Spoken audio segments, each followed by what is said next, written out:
What's up guys, Case here from Barrel CrossFit, and today we're talking about tips for Open Workout 15.1. So first thing to touch on, just some really basic stuff here, but can come to be a factor. I always see athletes, even at the higher level, messing around with a lot of this stuff when they're getting ready to kick off their workout. So be sure that you've got this stuff taken care of before you actually jump into the workout. So first thing, read and watch the video standards. It's easy just to look at the workout that they announce and assume that you know everything that you need to do to get through the workout and not get DQ'd or lose some reps. However, there are some things that they mention in the written standards that they don't mention in the video, and vice versa. There are some things in the video that they don't mention in the written standards. Also, I highly suggest using 2 cameras. Reason being, we had about 6 athletes who were looking to move on to the next level last year.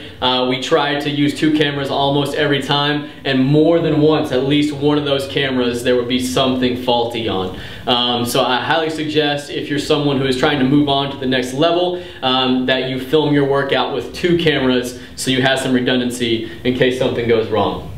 From there, let's go ahead and jump into warm-up. First thing, get good and sweaty and get your heart rate going before you jump into your mobility and your range of motion. So 5 to 10 minutes of something aerobic, so you don't have to smash it. The easier that you kind of move into it, probably the better. So find a rower, find an airdyne, whatever your preferred choice of aerobic warm-up may be, and start slow. Gradually build into it until you get a good sweat going. So I would drift more towards this upper end of spending about 10 minutes on one of those guys. Next thing, don't do a ton of mobility and range of motion. And what I mean here is a lot of times I'll see people who typically come in and after their general warm-up they'll do 5-10 minutes of mobility, you know, working out whatever those specific sticky areas are, and they'll turn that into a 30-minute mobility session before the open or before a competition. And when you're not used to mobilizing that long, you can realistically stretch out the muscles too much and begin to lose a little bit of power. So stick with what you would typically do for mobility and range of motion, and you'll be golden. From there, I would warm up for your C&J first. One of the reasons here is it's another good way to start working around with the barbell, start priming the CNS a little bit before you jump into even the Amrap portion of 15.1. And also too, just because the C&J is after the Amrap, waiting around and doing your C&J closer to when you kick off that Amrap really isn't going to have much bearing, because once you do 9 minutes of toes to bar, deadlifts and snatches, just because you might have done the C&J warm up closer to that Amrap, it's not really going to make a lot of difference for when you're doing those C&Js after in 15.1A. So I would start working with your barbell early. Get ready for your C&J. I would only warm into your opener, maybe a little bit heavier. There's no reason to work into like an old PR or like 95% during your warm-up, because you've still got all this other warm-up as well as the Amrap ahead of you. From there, warming up for toes to bar, deadlift, and snatches. Do your general work, get your shoulders opened up for toes to bar, get the back and the legs open up for deadlift, get the shoulders opened up for snatch as well. So once you've gone through some lighter reps with the barbell and then finally worked into whatever weight you're going to use in the workout, I suggest getting in at least 3 rounds of 5 toes to bar, 5 deadlift, and 3 snatches unbroken here. So move through this at a slow kind of pace that you might be at in a WOD, but something that's still going to get your heart rate up and get that CNS ready for the actual workout. One of the big mistakes I see a lot of people do is they'll get their heart rate up to, let's say, only 100 or 110 before they're going to jump into a Metcon where they're going to be hitting, you know, 180, 190, maybe even above that as far as heart rate goes. Making that big jump kind of throws your body into a state of shock, so it's actually good to get that heart rate relatively high before you jump into the workout, and then give yourself a little bit of time to let that heart rate come back down, catch your breath, and then actually jump into that Metcon. So that's the next piece. Once you've warmed up to your weight, once you've gone through these rounds, started to see how you're feeling with a little bit more of a high heart rate, then give yourself at least 5 minutes of downtime to kind of let that heart rate come back down, let your breathing get back to normal, and especially let that grip get back to normal before you rock and roll. From there, we'll go ahead and start talking about 15.1, the actual AMRAP. So you've got a 9-minute AMRAP of 15 toes to bar, 10 deadlifts, and 5 snatches.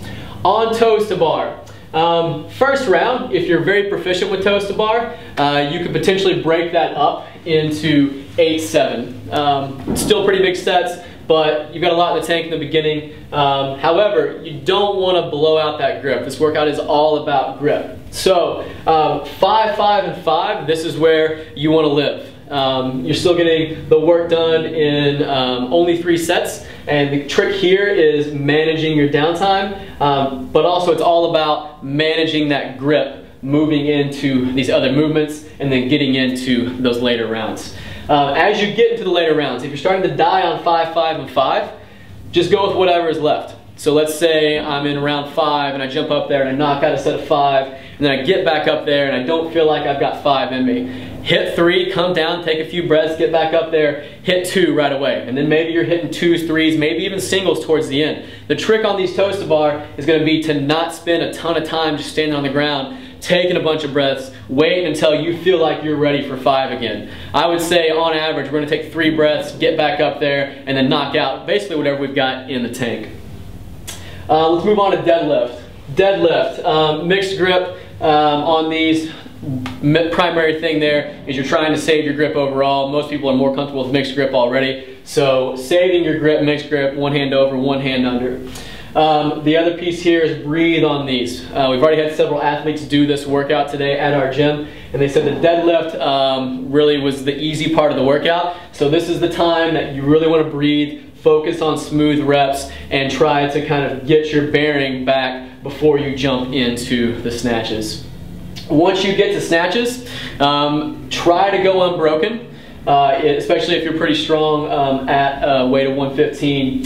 However, as you get later in the workout, if your grip is dying, then you might want to break these into singles. And reason being is I'm doing damage control on snatches for coming back to toes to bar. So I don't want to hold on to the snatch unbroken if I know that my forearms are going to be blown up at this point and I'm going to have to stand around for 15 seconds before I get back on the bar for toes to bar, okay? So as that grip really starts to go, maybe look at dropping those snatches into singles so that when you get back to toes to bar, you've got some grip left in you.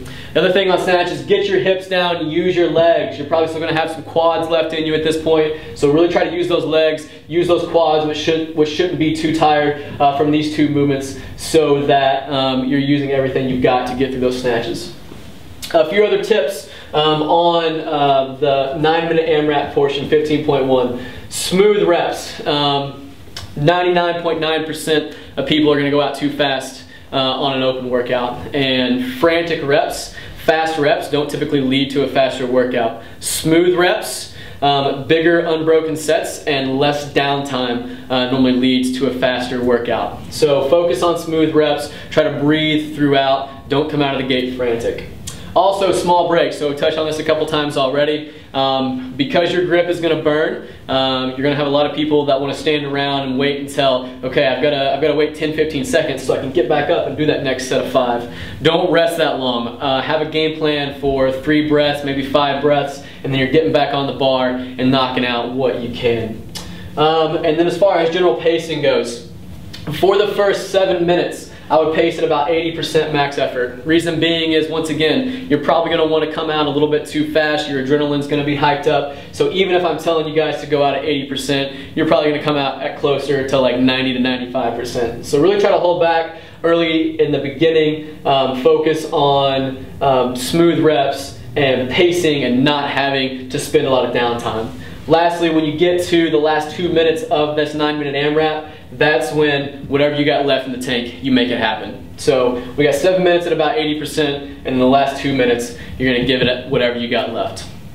All right, guys, from there we're going to go ahead and talk about section 15.1a, and that is the 6 minutes to move, to work up to a max clean and jerk. So let's talk about attempts first. We're going to suggest doing 4 attempts. We originally thought about 3, but after having some athletes do the workout, we think that 4 is going to be the best. So you've got your 9 minutes from there. We suggest taking about 90 seconds before that first attempt. So at the 10:30 mark, you're going to go for something that you know without a doubt that you've got in the bag. Really, you're just trying to fill out that clean and jerk again and get yourself ready for some of these heavier attempts. From there, you'll take about a minute downtime to change your plates, and you're going to go for something a little bit heavier, but still something that you know that you've got in the bag that you're pretty confident with. Also, this has been the sketchiest rep for most people at this point. By the 11:30 mark, they've gotten a little bit more rest from the Metcon, so by the time they're hitting something even a little bit heavier, it's looking a lot better than this first attempt that they're taking. From there, we've got about 90 seconds rest to change plates and get ready for another or a heavier attempt. And this third attempt, this should be your goal weight. So whatever you really hope to hit in this workout, being realistic, knowing that you are going to be somewhat fatigued after the workout, we want to take that attempt at around the 13-minute mark, and that gives us about 90 seconds in between. From there, if we hit that, we're going to take about another 90 seconds, and that's when we're going to go for something optimistic. We're going to go for big weight there. If we miss this goal weight at the 13-minute mark, we're still going to take that 90-second downtime before we go for that goal weight again. Reason being is if you miss it, you're probably not going to recharge in the next 15, 20, 30 seconds. So don't get right back on the bar, still give yourself that extra downtime, and then either go for goal attempt number 2 or go for big weight at that 14:30 mark. Let's talk. All right, so let's go ahead and talk about tips for the C&J portion. So unless you're super confident and more comfortable with squat cleaning, I would suggest going power clean. Reason being is your midline is going to be pretty fried by the time you get here. So unless your squat clean is a lot heavier than your power clean, I would suggest going power clean at least for these earlier attempts. And then if you feel like you need a squat clean at the end, then let's go for that squat clean. As far as shoes are concerned, unless you're planning on squat cleaning, I wouldn't worry about shifting over to lifters. If you're somebody like myself and you are a lot more comfortable squat cleaning and you know that you're not great at squat cleans in nanos or in a shoe with a low heel, then take this 90-second period after the Metcon to go ahead and change into those weightlifting shoes. As far as putting weight on the bar goes, don't worry about stripping the 115 or the 75 off of the bar before adding weight. Just add on top of those plates, and that saves you a little bit of extra effort as you are getting ready for these attempts. Next piece, do your math before the WOD. So know the weights that you're going to shoot for these attempts, and know the plates that correlate with those attempts. It's always something that in the heat of the moment people tend to make errors on, so you're going to be much more likely to be successful, especially some of these heavier weights, if you've already done the math beforehand and you know what to throw on that bar before you take those attempts. And this is something too here, after you've changed your plates, you're getting ready for your next attempt, go ahead and just sit down on those plates on your bar and sit up tall, breathe in through the nose, out through the mouth, try to slow that heart rate down, also slow the mind down a little bit to get ready for some of these attempts. Lastly, let's talk about just a few general tips when it comes to tackling this workout. One, you're going to be going for a heavy Olympic lift attempt after being fatigued in a Metcon. So be smart, be safe, okay? We have had some people PR today on their C&J, but odds are you're probably not going to PR on some of these heavier lifts after being fatigued. So just be smart, be safe, especially if you're doing it in a big group of people. Watch out, make sure you're not stumbling into people around you. Also, have a game plan for the Metcon as well as the C&J, and visualize that game plan before you kick off the workout. It's going to do wonders to keep you calm, hopefully keep that heart rate down a little bit, and even when you have to change that game plan mid-workout, you're going to be much more prepared to do that if you've already visualized that game plan before the workout starts. RX versus scale. So on this, my big suggestion here is, yes, you will technically be ranked higher if you do, say, one toe to bar in the RX versus just jumping in and doing the scaled workout. However, to have fun, to be safe, to be smart, do the version that you are the most comfortable with, okay? So once again, when it comes to this, it's more about having a fun open and being safe. So when it comes to RX versus scaled, do the version that you are the most comfortable with. And then lastly, have fun. At the end of the day, it's just exercise. So don't put too much pressure on yourself. Go out there and kick some ass.